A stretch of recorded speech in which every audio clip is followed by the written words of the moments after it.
Vocês já duvidam que 2025 será o ano? Será o ano.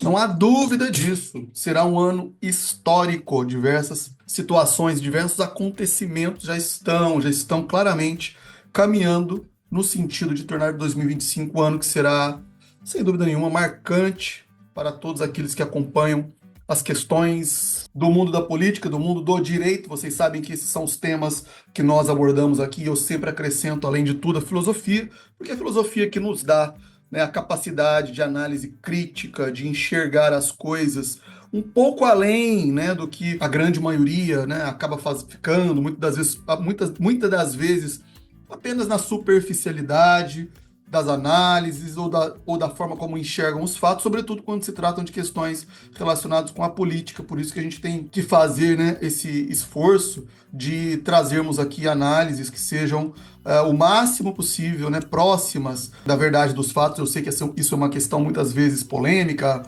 relativa, cada um tem uma forma de enxergar e entender o mundo, mas essas são ferramentas que nós utilizamos, né, para que a gente possa ter, assim, não só uma opinião formada, mas uma opinião devidamente fundamentada, com base em estudos, com base em uma investigação, no mínimo séria, né, sobre tudo aquilo que a gente vai falar. Então, assim, vocês já viram que o assunto de hoje ele vai girar em torno de algumas dessas notícias interessantes que surgiram nessa semana. Já estamos praticamente caminhando, né, para a primeira metade de janeiro. Então, uma delas, sem dúvida nenhuma, a gente não poderia deixar de passar batido aqui no canal, foi a brilhante, histórica, grandiosa premiação. And the Golden Globe goes to Fernanda Torres. I'm still here.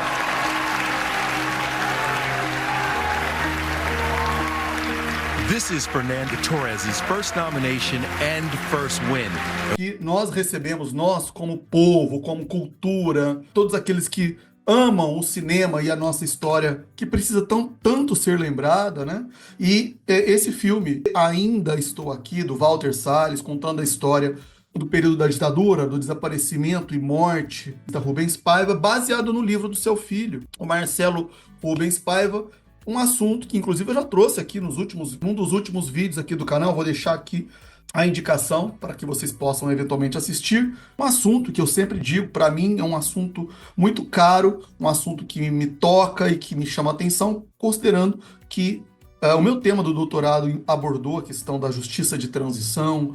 Eu estudei sobre a ditadura, estudei sobre a passagem, ou a suposta evolução do período de ditadura, do período de opressão praticado nos governos ditatoriais entre 64 e 85, e a falta que faz até hoje. Nós já estamos em 2025, ou seja, esse ano nós completaremos então 40 anos do fim da ditadura, supostamente o fim da ditadura, e muita coisa ainda ficou mal resolvida.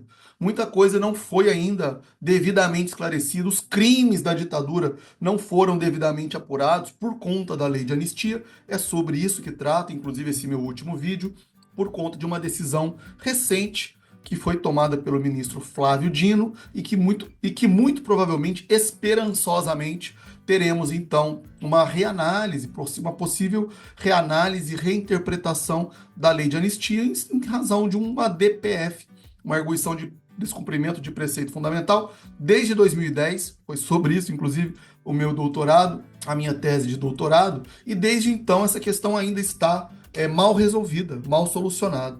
E o filme Ainda Estou Aqui, ele tem comovido, ele tem atraído a discussão, tem trazido de volta à tona toda essa discussão sobre a ditadura, sobre os crimes da ditadura, o dilema, a angústia, as dores das famílias que ainda lutam, né, pelo reconhecimento dos seus familiares que foram desaparecidos, mortos, assassinados, e precisam desse reconhecimento, precisam da reparação daquilo que sofreram.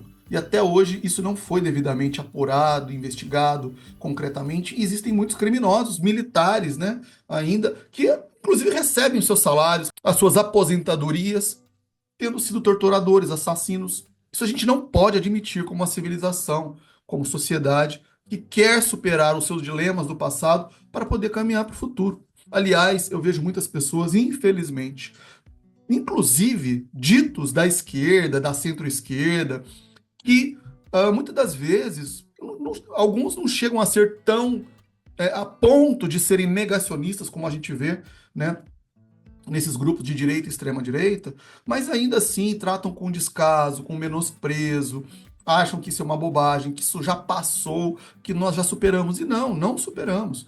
Tanto é verdade que nós estamos às voltas de uma recém tentativa de golpe de Estado. É um assunto que eu vou tratar aqui daqui a pouco também.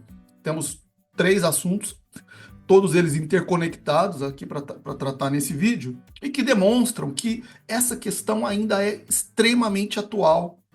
E é atual porque, como eu disse, ainda não superamos a ditadura, não superamos o período em que tivemos uma série de crimes, de violações de direitos praticadas pelo Estado. E se isso não for passado a limpo, não adianta nós acharmos que hoje, né, diante, claro, de graves problemas que nós temos no presente, conseguiremos resolver esses problemas do presente, mas deixando as coisas pendentes no passado. Todo mundo sabe que não é assim que funciona. Nós precisamos, antes, resolver aquilo que passou de forma justa, de forma correta, porque, afinal de contas, isso é uma questão aqui, ó, de justiça acima de tudo. Então, sem dúvida nenhuma, esse prêmio que a Fernanda Torres recebeu no Globo de Ouro foi não apenas muitíssimo merecido em razão da sua atuação, do seu talento, todo o seu histórico de vida como artista, como uma das maiores atrizes brasileiras, filha da grande Fernanda Montenegro, que também dispensa aqui comentários, que injustamente, né, acabou não recebendo um Oscar quando ela foi nomeada lá pelo filme Central do Brasil, também outra obra-prima que nós temos, foi dirigido pelo mesmo diretor, pelo Walter Salles, e nós temos só que comemorar. Agora vejam só, como que os assuntos estão intercalados e interconectados, né? Seria uma questão que nem deveria ser considerada polêmica, né? Nós, brasileiros, comemorando e nos sentindo orgulhosos, né, de um prêmio internacional de tanta relevância no cinema, nossa cultura, nossa história sendo prestigiada, mas não. Tem aí ditos brasileiros, ditos patriotas, pseudo-patriotas, na minha opinião, não tem nada de patriotas, são verdadeiros traidores da pátria, que ao invés, né, de darem valor, de prestigiarem, deixarem as suas questões aí ideológicas, políticas de lado, o que eles fizeram foi atacar a Fernanda Torres, atacaram o filme, tentaram fazer um boicote. Estou falando dos bolsonaristas aí, dessa gente escrota mesmo, canalha, e não tem amor nenhum ao país, né? Idolatram um mito, idolatram ideias retrógradas, reacionárias, extremistas, e só se escondem dessa fachada de Deus, pátria e família, porque não tem nada disso de autêntico nisso. Nem o seu mito, né, tem isso, nem o próprio representante dessa turba de lunáticos, que infelizmente cresceu muito nos últimos tempos, né, no nosso país, não preciso nem dizer quanto a isso, né, elegeram um presidente dessa linha, né, extremista, né, o fascista, isso a gente não tem nem o que questionar. E eles sabem que isso foi uma derrota inclusive pessoal do Bolsonaro, que não perdeu nem tempo. Assim que saiu a premiação, ele foi lá no Twitter falar abobrinha, falar besteira, criticar, falando como se o prêmio fosse uma decorrência do uso ou do mau uso do dinheiro público na Lei Rouanet. Ele sempre vem com essa história de Lei Rouanet, não sabe como funciona, não, ou sabem, né? Sabem que não tem dinheiro público envolvido e usam isso aí como espantalho para poder agregar, né, os seus seguidores fanáticos e fanatizados, e terem, né, sempre aí essa bandeira, né, da cultura, anti-ciência, anti-Brasil. É isso que eles fazem, a verdade é essa, né?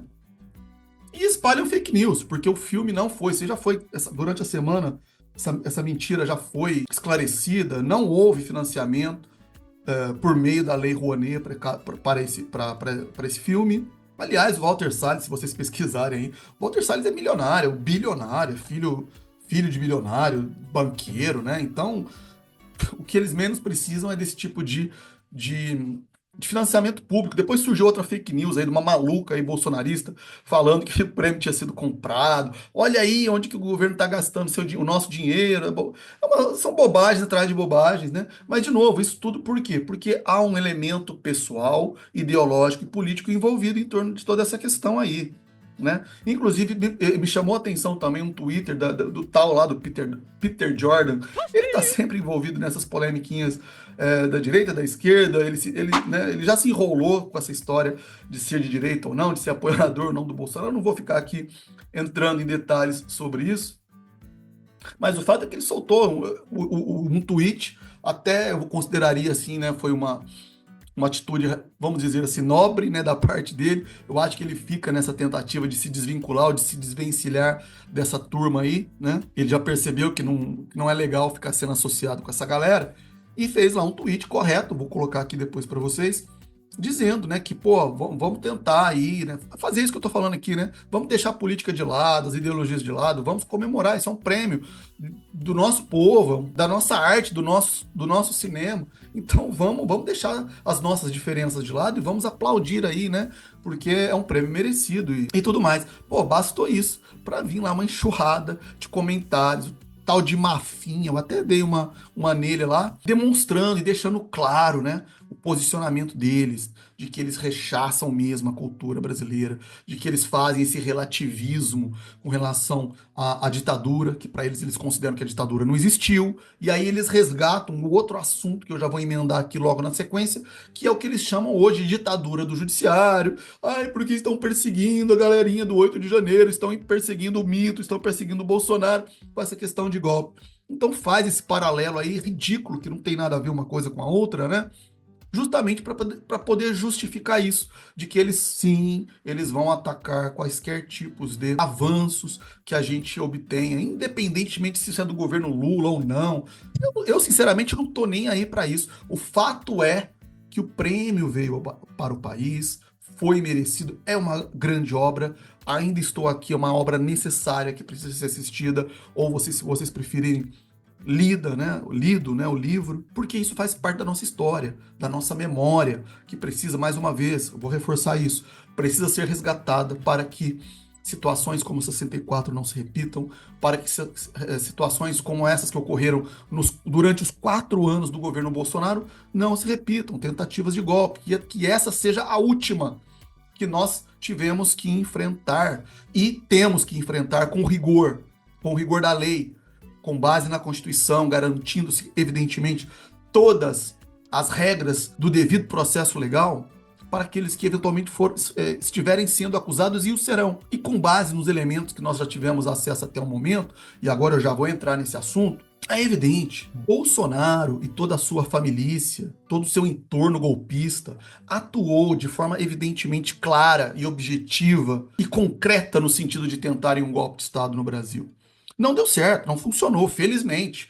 Dada a incapacidade cognitiva atrapalhada que todos eles se metem, ainda bem, e por obviamente não terem arregimentado apoios necessários para efetivarem o golpe. Mas isso não interessa. O Código Penal, nos seus artigos 359L e 359M, ao tipificarem os crimes de tentativa de golpe de Estado e abolição violenta do Estado Democrático de Direito, eles não exigem, evidentemente, a concretude desses crimes. Porque é uma questão óbvia, já cansamos de explicar isso. Se houver um golpe efetivado, não tem o que fazer. Não há justiça que depois possa dar uma resposta, possa, evidentemente, responsabilizar aqueles que praticaram um golpe de Estado, a não ser que se faça um contragolpe e se restabeleça novamente a normalidade do governo e do Estado. Mas não é isso que o Código Penal, não é isso que a lei penal prevê, basta tentativa. E os elementos que nós estamos verificando, com base em tudo que já saiu, com base nos relatórios da Polícia Federal já divulgados, tudo indica que eu tenho dito isso também, vários vídeos aqui já no canal a esse respeito. Eu aproveito aqui, já fica o convite para vocês se inscreverem, deixarem as notificações ativadas, curtirem esse vídeo, para não perderem as análises que temos feito a respeito disso. Fica evidente, como eu coloquei aqui na thumbnail, 2025 será o ano que o bolsonarismo irá pagar por todos os seus crimes. O Bolsonaro irá para trás das grades. Escrevam o que eu estou falando. Não tem não há um outro caminho que não seja para haver justiça, que seja diferente disso. E isso eu não estou falando com base no que eu desejo.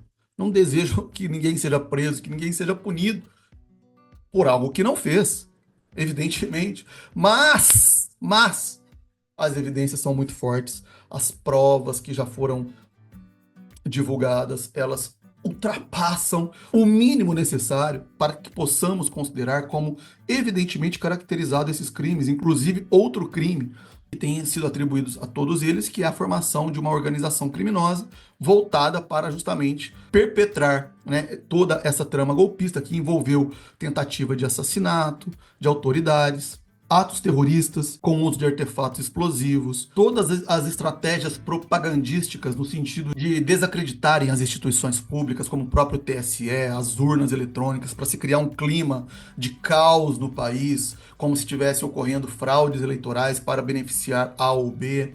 Então, quer dizer, criam-se, né? Cria-se todo esse ambiente de terrorismo, de medo, para poder fazer com que as pessoas que são apoiadoras, né, dessas ideologias ou são partidárias desses grupos mais extremos à direita passem, né, a serem manipulados e incentivados a práticas subversivas. E tivemos lá aquele tal do Tio França, que nós vimos também, né, que foi no finalzinho do ano passado, sem dúvida nenhuma levado e incentivado pelo Bolsonaro, claro, e todos aqueles que participaram dessa trama. Sem mencionar, obviamente, os atos do 8 de janeiro, que estão também totalmente interligados com tudo isso, o roubo das joias e por aí vai, né? Ou seja, toda essa série de crimes, né, que foram praticados. Então, com base em tudo isso, nas condenações que nós já vimos aí, então, serem confirmadas, quase todas unânimes, né, por parte dos ministros do STF, isso indica que não haverá outra saída senão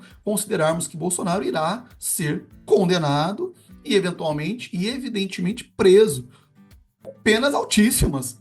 Tenho certeza disso por conta de tudo que foi então tramado, praticado desde o primeiro dia do governo Bolsonaro, desde 2019, desde o primeiro dia de 2019 até o último deles.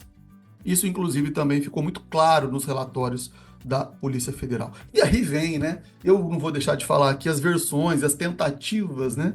De versões aí, ou de narrativas, como eles gostam, para eventualmente abrir-se uma defesa aí, né? Em favor do Bolsonaro, do que possa vir a acontecer. A última delas foi, assim, chega a ser ridículo, né? Eu vou deixar aqui depois a indicação, eu não vou colocar aqui nenhum trecho, nem vou dar destaque para o que foi falado, mas vocês podem depois conferir o Deltan Dallagnol, né? Essa figura obscura, já foi mais do que desacreditado, né? Depois de tudo que ele aprontou com o Sérgio Moro na Lava Jato, perdeu o mandato também por conta das lambanças que acabou fazendo para se viabilizar na política. Ele continua, parece que ele não aprendeu ainda, né? Mas como todo político pilantra, né? Ele sabe como manipular a opinião pública, tanto que esse vídeo dele aí, que eu vou falar agora, onde ele diz apresentar uma arma secreta do Bolsonaro para se ficar livre aí das suas acusações, né? Olha o apelo, né? Olha o clickbait, né, que o cara utiliza, é coisa de político vagabundo mesmo, né, que só precisa o que ele precisa mesmo é juntar ali, reunir a sua rede de apoiadores ou eventualmente eleitores, né? Mas o fato é que o cara conseguiu já, só nesse vídeo aí de 5 minutos, mais de 500 mil views, né? Mais de 500 mil, mais de 500 mil de visualizações. Para vocês verem como que a extrema-direita tem facilidade de espalhar as suas mentiras e as suas bobagens, né? Tem audiência para isso, isso que é o pior, né?